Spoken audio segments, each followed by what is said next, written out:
আসসালামু আলাইকুম, সবাইকে স্বাগতম। প্রিয় শিক্ষার্থী বন্ধুরা, আজকে আমি এই যে এখানে এই ধরনের লজিক ফাংশন থেকে, সমীকরণ থেকে লজিক গেট কিভাবে অঙ্কন করব সহজভাবে আলোচনা করার চেষ্টা করব। প্রথমে আমরা দেখব ইনপুট কি কি আছে। এ আছে, এ নট আছে, বি আছে, বি নট আছে।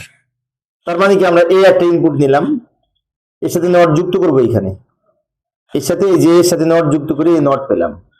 আবার বি একটা ইনপুট নিলাম, বি এর সাথে নট যুক্ত করে এই বি নট পেলাম। অর্থাৎ এই যে চারটে লাইন আমরা অঙ্কন করলাম, প্রথমটা হচ্ছে এ, এ নট, বি, বি নট, এই চারটে লাইন। এইবার প্রথমে এটা অঙ্কন করবে, ব্র্যাকেটের অংশটুকু, তারপরে এটা। এখানে এ নট আর বি নট দুইটা মিলে কিন্তু প্লাস হচ্ছে, মানে অর হয়েছে, অর গেট প্লাসের জন্য।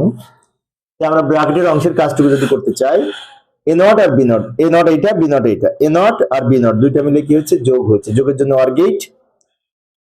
অরের উপরে কিন্তু নট নাই, অনেক শিক্ষার্থীর মনে হতে পারে এই যে উপরে একটা নট আছে, লম্বা নট, ওই নটটা মূলত এই যে এই প্লাসের উপরে। এই টোটাল নটটা আমরা সবার শেষে অঙ্কন করব, উপরের বড় নটটা। আমরা ছোট ছোট থেকে প্রথমে এটা অঙ্কন করলাম। তাহলে যে যোগের জন্য অর গেট, এই যে লাইনটা পেলাম, এ নট অর বি নট, অথবা লিখতে পারি এ নট প্লাস বি নট।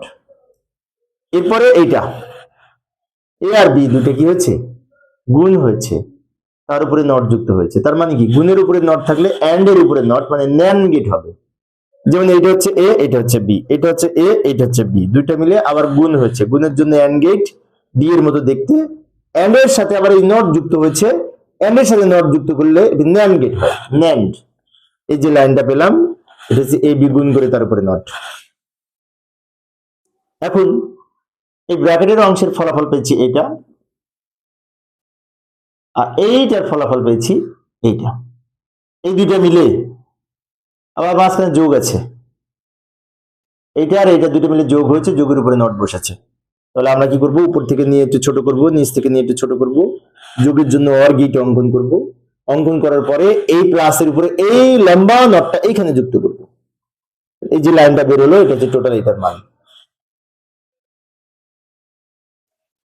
এটার ফলাফল হচ্ছে এটা, এটার ফলাফল এটা, দুইটা মিলে প্লাস হয়েছে, প্লাসের জন্য অর গেট।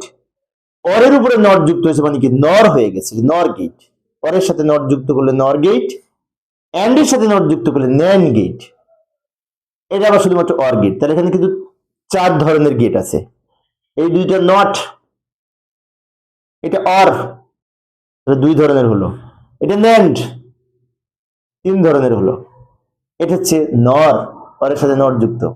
নর এবং ন্যান্ড এই দুটো কিন্তু সার্বজনীন লজিক গেট, এটা আমরা জানি, তাই না?